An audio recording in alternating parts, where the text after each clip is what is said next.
Oh, kita naik kereta api pula geng. Mana nak mana? Depan. Boleh pakai je biasa ah. Yang ini dia tak heavy. Dia boleh duduk ni berhadapan macam ni lah. Kat situ pun boleh duduk. Kat belakang pun boleh duduk ni. Dia starting sini, pusing ambil kat sana.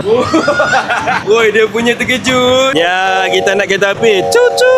Duduk depan pun best juga, cuma sempit sikit lah. Kalau duduk macam ni sedap lah. Oh. Ha, ni boleh lah nak layan-layan kan. Kereta api ni, anak main banyak kali pun tak ada masalah. Sampai hang puas lah. Oh. Tak ada orang sedap lah. Boleh sandal macam ni.